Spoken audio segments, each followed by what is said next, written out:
All right. Coming up on today's edition of the Art Business Morning Show. This is episode number 34. The best art doesn't win. The art that everybody sees wins. Specifically, whatever Nick wants to rant about because he's real fired up on this one. Now, intro music. All right. Go to earbuds only. You still hear me okay? Yep. All right. Well, it's been a while. Welcome back to the Art Business Morning Show. I don't think we've been on here for a rant, the two of us, since the good old-fashioned NFT episode. Yeah, about a month ago. Which, I mean, I just hear about the NFTs on a week in, week out basis. We're going to have to do a follow-up on that one. But that is not today's subject, is it, Nick? No, it is not. It is not. So you've been pinging me in Slack for about 2 weeks wanting to drop this one. You're fired up about this one. So get in. Okay, so yeah, this is a big one, guys. The best art doesn't win. The best art doesn't necessarily win. The art that everyone sees wins. Okay, the art that everyone sees wins. Right. In other words, if your art is not getting seen, then it doesn't matter. Nothing matters. Right. Nope. And here's the thing. The reason I've been wanting to do this, you and I have talked about this for a long time. Right. And this is a widely known thing in the business world, guys, amongst, venture capitalists, entrepreneurs, people that are building startup companies and stuff like that. And it's actually the best products don't win. The products that everyone uses wins. Okay. Yep. There is a trash heap, guys, a trash heap of companies that had the best product or amazing products that went out of business. Wrap your head around that. This is so profound.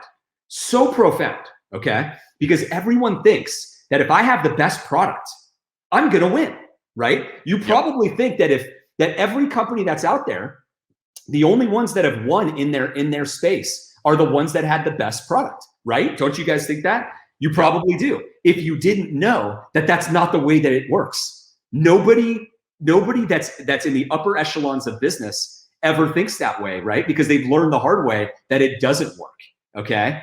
The best products don't automatically win. Because why is that? Is because distribution and or marketing, right? Same thing. Distribution or marketing is the only thing that matters. Okay. Let me put it this way. So for artists and photographers, I'll bring it home very close. Just today or yesterday, somebody bought a piece of art in your niche. Okay. And they didn't buy it from you because they didn't know about you. Okay, it's plain and simple. And that's happening every single day. Okay, it doesn't mean they're sitting there going, I'm going to go and spend, 5 hours or 8 hours or 30 hours of my time going and finding the best person at landscapes in Montana. And then I'm going to buy that one. No, that's not how it works. Art is coming at them. Marketing is coming at them in their world, wherever they're at, right? Somebody got their attention somehow in some way. Okay. And that person had a need, and the need was fulfilled with that artist or photographer. Okay. And that sale was taken out of the market. The demand was taken completely out of the market, and you got no part of it. And you might be the best Montana photographer in the world or Montana artist with the exact content that person wanted. But if they don't know who you are, okay, and they're not seeing your art, you're never going to win. Okay. And so what happens most often, Pat? What do most artists and photographers spending their time on, right? Maybe trying to become better and better and better at their craft. And there's nothing wrong with that. Like, you should try to get better at your craft, right? Absolutely. But what happens is that one part of the equation gets left behind way too much. And it's the marketing piece. It's the distribution piece. It's the understanding that this piece is the only thing that matters, right? And then now I'll get to another main point. I've been in the art industry for 20 plus years now, okay? And you know what I have seen, and what is a rule, and that I will continue to see, Pat, and you will too, and that will never ever stop happening, is we will continue to see artists and photographers out there criticizing other artists for their work and how it's not good. It's not good enough. And why are they selling all of this art, but they're terrible. And my 2-year-old could have done it, or I did that in kindergarten, or I'm better than them. I mean, that's all I hear. And people will talk about Peter Lick, who's, you know, one of the best-selling photographers out there and has galleries all over the world. They'll criticize him all the time. I'm better than him. He's not that good. Exactly. You're missing the point. You totally missed the point, right? Like that, it's like there's a whole group of people laughing when you have that statement because you've totally missed it. Yes, you are better than him, but he's playing the game correctly and you've missed it. That's the thing, right? And so and you know this as much as I do, we talk to thousands and thousands and thousands of artists and photographers every single month over these types of Zoom calls and our customers and everything like that. And we know full and well that nobody is playing the game the right way. And I say it like, if you're trying to play the game, i.e. you want to build a business around your art or some decent income, if you don't care, then obviously this doesn't mean anything, right? What I'm saying doesn't mean anything. Move along, no worries. Like, but we're here to talk about art business, right? This is Art Business Mornings and how to build a better business from your art. And you've got to understand this part of the game. This is why regular average artists and photographers outsell world-class, world-renowned artists and photographers every day, all the time. All the time. It's not even an anomaly, Pat, at this point, is it? It's the norm. Yeah. It's the norm. Because also, the more talented an artist is, you know, the more talented an artist or a photographer is, the more we tend to see that they downplay the distribution or marketing side of things, right? And the more reliant they are on product, mentally speaking, right? Psychologically, they think that their talent alone should win the day, right? That's what they think. They think their talent is going to carry them and build the business, and fish are going to jump into their boat. Otherwise, you know, then it shouldn't happen at all, when that's not the way things work. That's just not the way that the world works, unfortunately. You know, the way that you build a great business in general, not just in the art business, is you have to prioritize and focus on the distribution piece, the marketing piece. And so the best art doesn't win. It's the art that everyone sees that wins, i.e. the ones who are doing, the people who are doing the most marketing and their art is out there with the most eyeballs. Those are the ones that win at the end of the day. And if you want to build a great business around your art, you've got to play the game that way.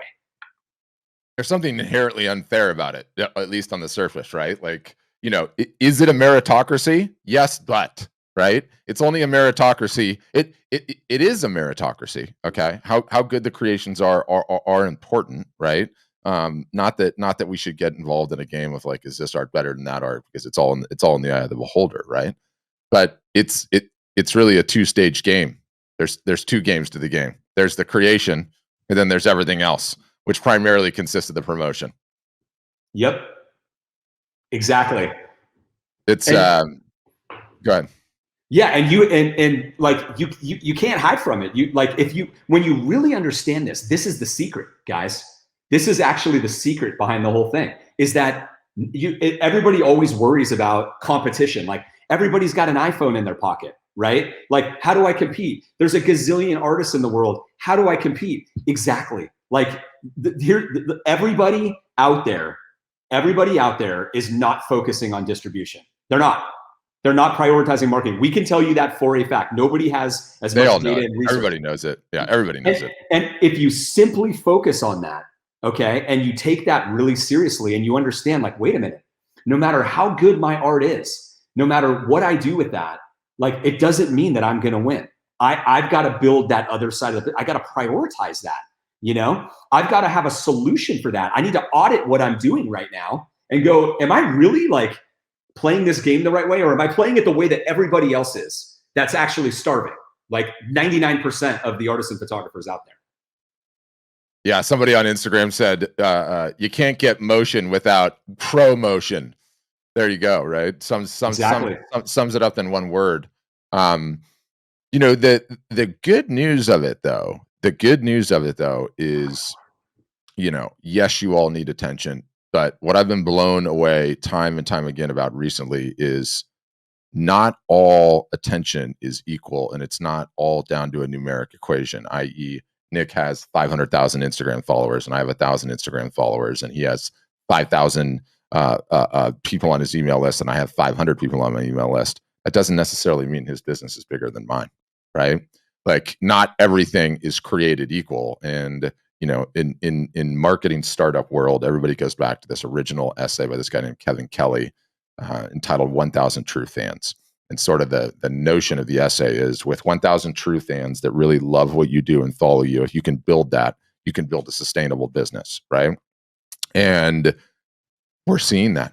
We're seeing that across the board, right? It's not about 100 million Instagram followers and becoming a Kardashian. You can build a really healthy and robust art photography business with 1,000 true fans, right? That really love what you do and are super engaged. And so it is perhaps deflating at some time, to go back to your title, right? The best art doesn't win.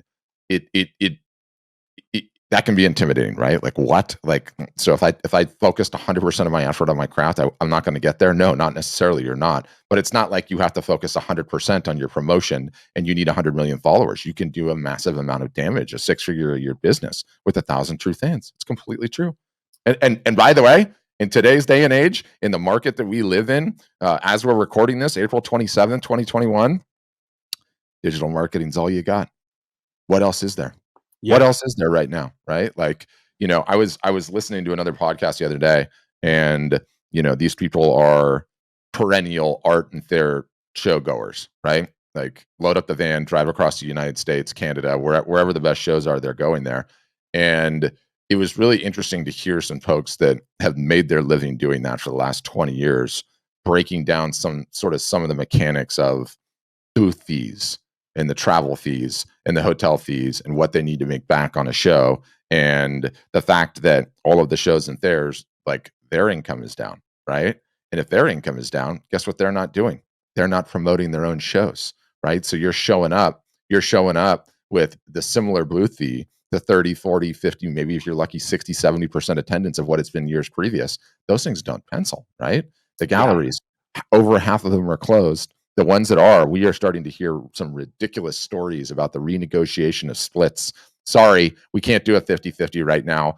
The demand is too high. We need to do a 60-40. So if you're willing to take that, we're willing to get you in here and start selling for you. So the larger point is, for whatever this, call it COVID hangover that we're going to go through, 12, 24 months, 36 months, whatever it might be. Hopefully it's less than that.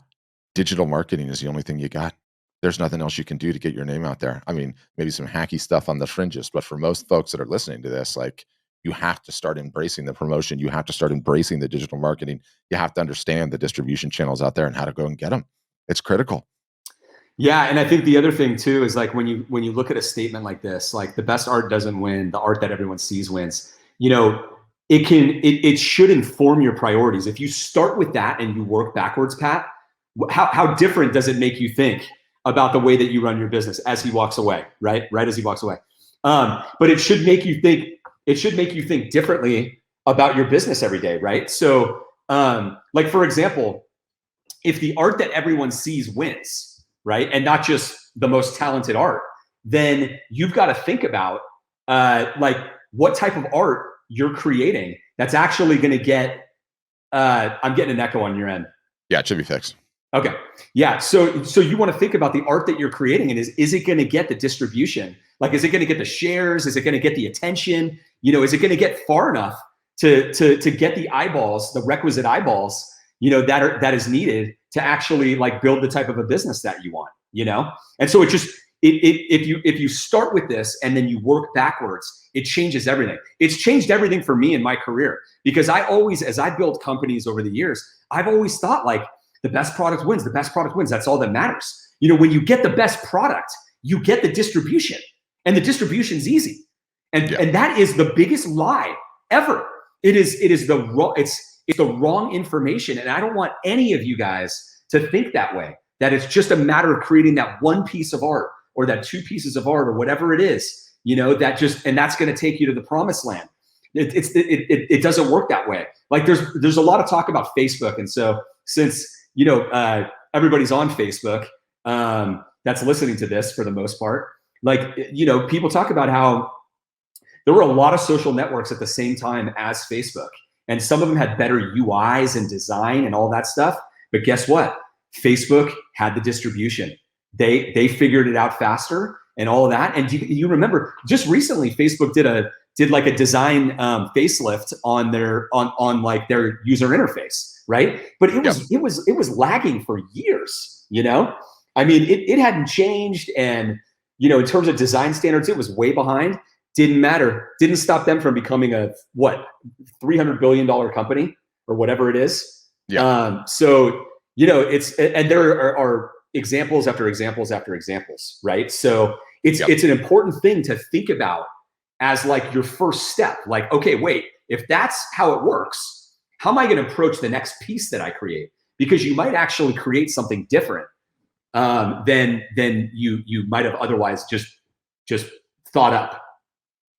Yeah, you know, you wonder like what's our tactical practical advice out of all this. I mean, I suppose if there's one takeaway, coming to terms with the statement is absolute fact. The best art doesn't win. The art that everybody sees wins. And even if you just take some steps to figure out before you put the finger to the shutter button, or before you put the brush to the canvas, or whatever medium you create, how are you going to promote it? How are you going to get some attention? Like, think about that intentionally, and you're already 99% of the way there, further than most artists or photographers, right? Who are just creating for the love of craft, or that's what they want to do. And don't get me wrong, this is not a value judgment on what that looks like or doesn't look like, right? Like, you know, no one's saying you can't create what you like, what you love, what inspires and motivates you. But if you don't think about the promotion end of it, you just have a hobby.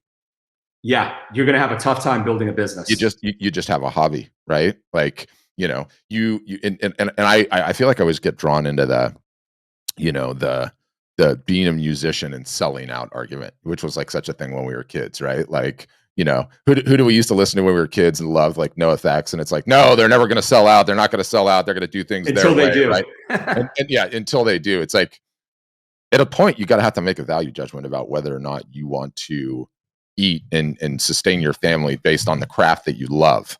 And sorry, I got a wayward kid. You're gonna have to carry for a sec. Okay. Yeah. And I also think that like the most, you know, in terms of practical advice, I think the most talented people, you know, you've got to, this is your choice. Okay. This is not like it's not a luck thing or like a chance that you haven't been successful yet. It's a choice. And you guys all know it. You all know it. And what I mean by that is that, like, you know, the vast majority of the people that we talk to, artists and photographers, like, they have not committed to like really, really committed to like, I'm going to go and I'm going to prioritize the marketing aspect for the next 5 to 10 years. And they take that type of a viewpoint on it. They haven't committed to that. They haven't done that, you know? And so if you haven't done that and you haven't said like, it's not gonna be fun in the beginning, but I'm gonna do it and I'm gonna go after it. If you haven't done that, it's on you. You know, it's just straight up. It's your choice, right? You've got the secret. You've got the secret now. You understand that it's more about promotion than anything. You know that if you can commit to the business, you can have average art, okay, and outsell really, really, really talented people, because it is the truth. It happens all the time. It's happening on our platform almost every single day, right? And so it's just, you know, it's your choice. Will you actually commit to like doing what it takes to build a real business? And if you talk to anyone about what it takes to build a real business, it's 3 to 5 years of grinding. 3 to 5 years, right? Yes. So you just do that and you persevere and you get through that, and you understand that if you want to know who's winning, it's those people. Those are the people who are winning. If you're on our email list, okay, and you're looking at our social media posts, you see our Facebook and our Instagram posts and stuff, and you see this guy sold $100,000 last year. This guy sold $250,000. This guy sold $30,000 last month. Who do you think these people are, guys? Do you think these are people who just had their talent and got lucky? 0% of them. 100% of them are people who committed to the marketing and promotion and distribution, right? They understood that the best art doesn't win, and they committed to building their business. That's it. That's it. If there's one piece of advice, of practical advice, Pat, that is the most useful for everyone on here, it's go grind it out for 5 years. Truth. Straight up, right? 100% truth. Just 100% go grind it out. You might not have the right piece right now, but you've got to get started somewhere. You've got to start marketing. You got to get it out there. Once you start doing that and you commit to it, your next piece will probably be better than your last. And then the next one, and then the next one, and the next one. And it's a series of slow, step-by-step compounding that happens over years that builds every single business. No one is any different. No one's going to go any faster or slower, right? It's all the same. But you just have to ask yourself whether you're going to be one of those people, you know? And if you tend to think that, oh, I'm so talented because my friends and family told me that and whatever, and I won an award here or there, you know, and that should be it, you're going to lose. I will tell you right now, that does not translate into dollars. Awards and all that stuff do not just automatically translate into dollars. Now, if you have all of that and you commit to the promotion and the market, and when I say commit, I mean really commit, right? Not dip your toe in the pool. Maybe I'll get out if it's cold today, but if the temperature's perfect, I'll stay in there. In other words, everything I do better work. You know, everybody must love all the marketing I'm doing, or I'm going to quit and give up in 3 months or 6 months or 1 year. Okay. If you're going to be that way, don't even do it. Just don't even bother, because you already lost.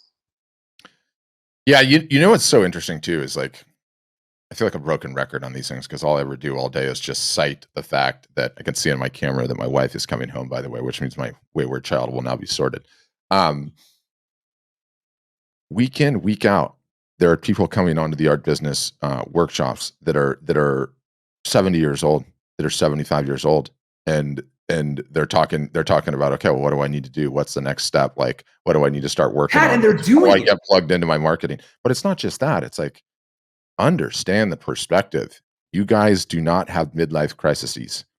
You are an artist. You are a photographer. You are a creator for life. Okay. Do you know how much time you have to sort this out? My guess is most of you listening to this are not in your 70s. Guess what? The woman I talked to yesterday, effervescent, vivacious, full of energy, charged up, ready to go. She's got another 15 years of promotion in her minimum, if not longer, right? You've got this business for life. I'm so glad you brought up the age component, because in our customers, in office hours, and for those of you who don't know, you guys, at Art Storefronts, we have, you know, if you're a member of Art Storefronts, we have private office hours a couple days a week, where we're doing, our marketing team is doing one-on-one coaching, consulting, all right, providing advice to the artists and photographers, okay? And so you know, everybody's on camera for the most part, you know, and we're talking to these people face to face, and we know them really well. We call it the Art Storefronts family. But like, you know, Pat, one of the most profound things is that people over 60, over 70, some of the most motivated customers that we have, some of the most motivated. It makes me feel that sometimes people, it takes them to get through their 30s and their 40s and their 50s before they finally realize, okay, I actually have to play the long game. I actually am going to have to work at this. So many people, it takes them so long to finally learn those lessons, but they're grinding it out and they're doing it. They are doing it, and it is working for them. And it is the most inspiring. You want to talk about inspiring? That is the most inspiring thing that I could possibly imagine, right? Is like, because what do you also see? We also see people in their 20s, 30s, and 40s, you know, who are so quick to quit, right? At the smallest sign of adversity. At the smallest sign of adversity. Oh, that's not the way it should be. I sold so well in galleries over the past 5 years. This should be easier to sell online. Or, God, I mean, we could just go on and on about all the stories. But it's just, you know, that part to me is the most inspiring thing. And so another great piece of practical advice to give to everybody is that, look, if you're in your 60s or 70s or even in your 80s, like, we know artists and photographers that are doing it and are doing it successfully, hands down, like, you know, full stop. That is a fact. That is an absolute fact. They are doing it online. They're building their own websites. They're doing the whole thing. You can too. If you don't think you can, that's your own mental excuse that you're telling yourself, because you can do it. All right. And everyone that's younger than that, you got no excuse. You've got no excuse. But the best advice there, the practical advice for all of you that are younger, is just don't be one of those people. Know that everybody in your age group is quitting fast. Okay. Yep. And don't be one of those. Get the real information, research, and what I just said, you know, like you will be able to confirm all of the stuff that I've said about the best products don't win. Okay, the best art doesn't win. It's the art that everyone sees win, and that it takes 3 to 5 years of grinding it out to really get your marketing going. Okay, and otherwise, you'll just be one of the people that quits in 6 months or a year. Yeah, I love my buddy's dad's a pastor, and he would tell this story. It's like he would call it his lesson of the fly versus the ant, right? And he told it when we were driving in a car, right? And we're driving in a car. We're actually driving out to Texas from California, and a fly somehow got in the car, right? And it was this big 15 passenger fan that he was driving. So the huge front windshield on this thing.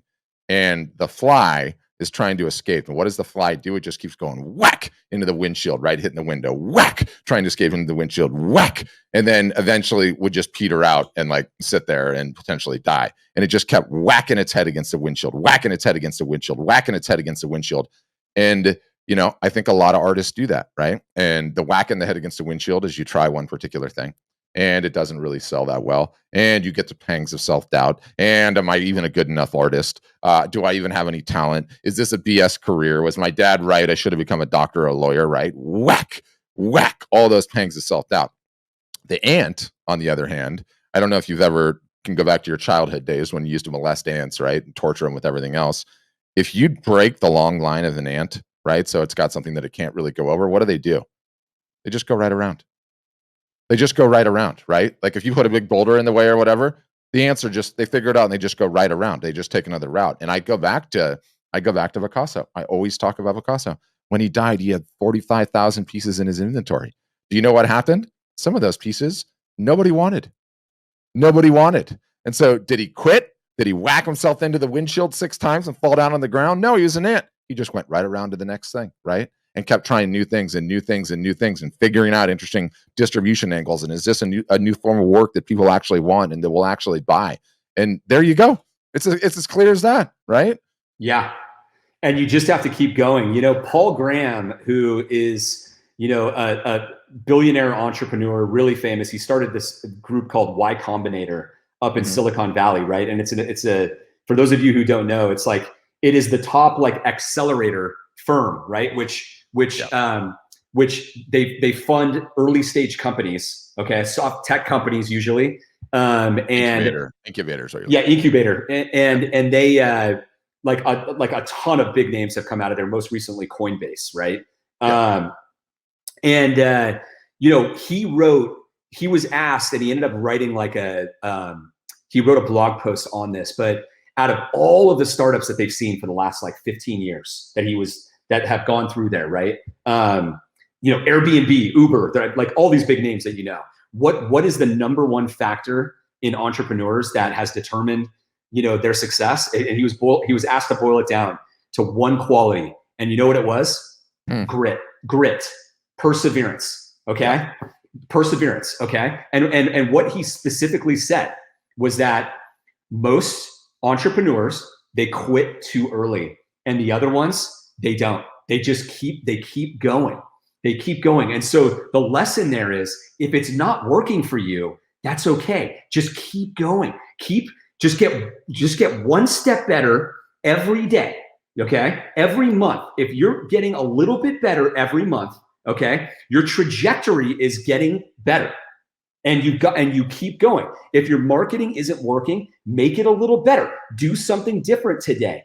Change your strategy. Talk to people. Get advice. Okay, but get better every day. All right, and understand that grit and perseverance is really the whole thing.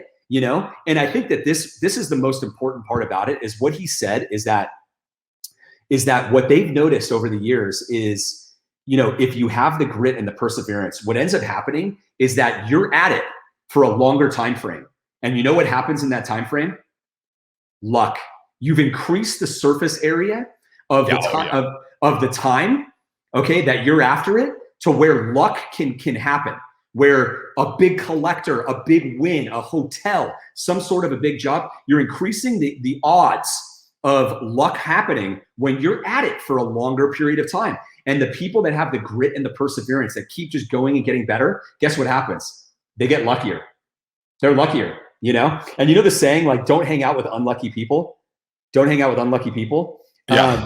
It's like there's a reason, because they tend to be quitters. People who Yeah, are unlucky tend to be and quitters. you gotta qualify the luck, right? Like, we're not talking about dumb luck. There's different kinds of luck, right? Correct. Like, the dumb It's luck is manufactured luck.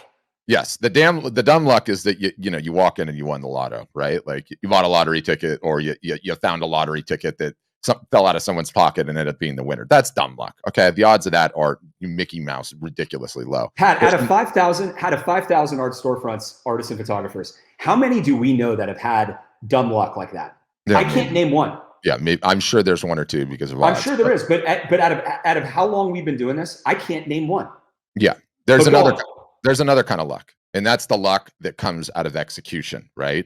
Everyone loves to call it, "Oh, they were lucky, they were lucky, they were lucky." It's like, you could whatever analogy I might come up with, but you're grinding at something for a tremendous amount of time, and you're learning, and all of a sudden you're in the right place in the right time. It's not dumb luck. You created it. The luck is a byproduct of the grinding and how hard you were hitting it, the fact that you were working and you were constantly pivoting and trying. So, there's that side of the luck equation. But I also loved what I heard here on a couple of the comments, and maybe you saw them, maybe you didn't. But Angelique's on here, and then there was another one, I can't remember. Is it Molly? Yeah, Molly, and they're talking about the stuff in their life that they have, right? Like kids and taking care of people, and single mom, and multiple jobs, and a bankrupt, like all of that stuff, right? And we've all got stuff in our lives, but the thing is that when are you going to get started, right? And like the thing that I'm going to take away from that is we all have stuff. We always will have stuff. There's going to be crap in our lives, but as long as you keep grinding throughout it, as long as you get started right away, and especially as it pertains to an art of photography career, everyone thinks that what's preventing them from taking the next step is something that's craft related, finishing enough pieces, getting a little bit better at what they do, photographing the work, all of these things. No one ever talks about the fact that you don't need any of that sorted to start in on the marketing. In fact, once you start in on the marketing and you start getting the feedback and you start getting the interaction, that will completely change the course of your career and what you're working on. You will never be 100%. You'll never have enough pieces to launch. You'll never have all the artwork photographed, and that's totally okay. None of that matters. Everything will change once you get in the water and you start making course corrections. So the time to start is literally 30 years ago. Next best time today. That's not that, as cliche as that is. It is so completely true. And thinking that you're going to figure that stuff out, okay? Thinking that you're going to know what the market wants, you're going to know what your next style is in a vacuum with you just sitting in your house creating your stuff is folly. It's folly. So this is just a two-prong operation, right? Like the marketing is as important as the creation, and it always will be. And guess what? It always has been. It always has been. They just don't ever tell you that. That's right. Exactly. That's the inside information. That's the secret, right? Is like Yes. that's what it is. That's what it is. And if you're trying to create art, in a vacuum, disconnected from society, from the world, how well do you think that's going to do? Odds are, like, hey, you might get lucky, but odds are that it's not going to work very well. Like the odds are heavily against you, if Yep. you're creating it without any understanding of a group of people or society, or like whatever it is that you think will like the art, and like that's just not a good way to go. And so maybe that's another piece of practical advice there. Maybe a lot of you guys are doing that, and maybe that's the part that you got to switch around. Yeah. It's not easy. No one said it's No, easy. But boy, are there more upsides for you guys than other businesses, because again, I go back to the 75-year-old woman that I spoke to yesterday who was just, I mean, this woman's a darling, great energy, and she's still grinding. she's Most doing it. most of these people are not 75. In fact, that I'm talking to people that are in their 20s and 30s on a regular basis, and I look at that and it's like, you've got the next 40 years at least. At least to grind on that. When you put that into perspective, how long that is, phenomenal. Phenomenal. Phenomenal. If you just do the work, put in the work. I mean, we're getting called motivational speakers here. We do sound a little rah-rah today, but it's from the right place. It's from the right place. And by the way, this is a two-parter in more ways than one. Yes, we do sound like motivational speakers, but guess what? It's as much a window into what you should be doing as it is a reflection for ourselves. We realize this is the truth. We have to grind this hard ourselves every day too. Can't stop. Never stop. The struggle never ends. Like the marketing promotion piece just never goes away. It just doesn't. Yeah, that's right. That's right. Never goes away. Yeah. No. And it's not easy, Kathy, for an extreme introvert, right? It's not easy being on video for the first time. Prior to the pandemic, wasn't on it once. Hated video. Still hate it, right? Still hate it. But you just have to be contrarian about things. This is the way of the world right now. Everybody has things that there's things that aren't easy for me. And there's things that aren't easy for Patrick, and there's things that aren't easy for every single person out there, right? Like, and those are usually the ones that you need to focus on the most. That's right. Exactly.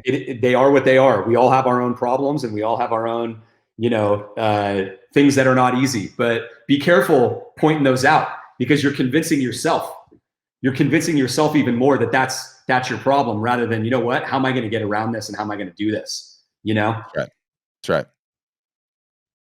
So there's plenty of introverts that are really successsill. What's your takeaways? Knowing that this is the case, right? Knowing that the best art doesn't get seen. What are your takeaways? Yeah, my takeaway, like the big takeaway is like, you're talking about like coming from the heart, and it's like when we're inspired to have these sessions here and talk about these topics, it's because we're seeing this in mass throughout the art industry, right? With artists and photographer entrepreneurs. And we see it as something that's clogging their drain, right? And we use that metaphor as an example, as like, it's the thing it's their big boulder, the big, blocker in their path towards success. And when there's like a mass hysteria, if you could call it that, or like a mass delusion that the only thing that matters is your product, and that's all you should focus on, every single little bit of detail, and thinking that that's going to make you successful, and that's going to drive your business, and that's going to be the fuel behind it. It's so important for everybody to take away that that's not it. There's plenty of talent out there, guys, but why is it that the best art doesn't sell the most? Why is it that you are constantly seeing people who are not as good as you, potentially, that are selling hundreds of thousands of dollars a year? Right? Because they figured out that the marketing is the most important part, the distribution, and they're after it.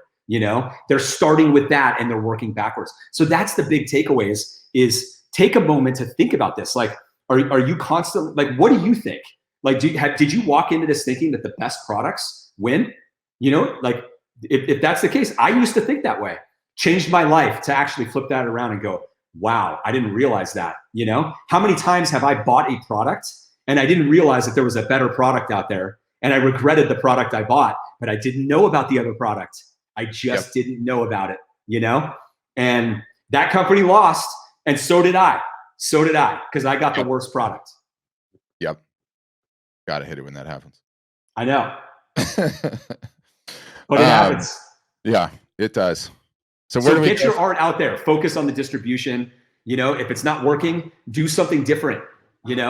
Make some different pieces. Try different subject matter.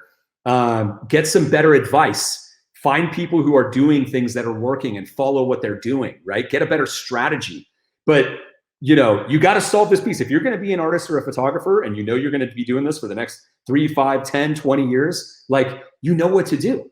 The art that everyone sees wins, right? So make that happen. I feel like we covered some good tropes in this one. Start with demand and work backwards. Have the perspective of how long you're going to be at this. Be like an ant, don't be a fly. Definitely don't quit early on. Launch immediately and start on the marketing. You have no idea what you'll learn along the way that'll drastically change your style. You're never going to have your craft completely mastered. None of us ever do. Just get going, get started, right? Here's another good one. Here's another good one. When you're just starting out, you're going to be the worst. You're going to get the worst performance that you will ever get in the entirety of your business when you're just starting out. Okay. And that goes for you guys that are literally just starting out. You've never sold art before. And those of you who maybe were selling offline and you're coming online for the first time, your results are going to be terrible. Okay. Like just get that in your mind, because the process of building a business, you guys, it's what you are doing is you are optimizing towards perfection over time. That's what you're doing.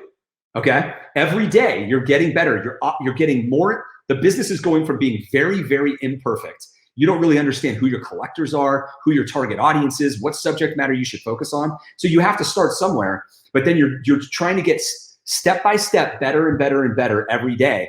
And over a long enough period of time, you get closer and closer towards perfection. And what happens is your results get better and better and better.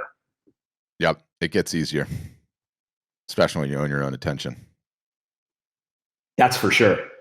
Yeah. All right. All right. More to come. More to come on this one. I was fired up on this one. Got me all fired up. Yeah. I mean, this thing just kind of went in all sorts of directions, but I dig it. All right. I'm playing the outro music. Everybody, thanks for watching and listening. And as always, have a great day. Thanks, Nick. Thank you.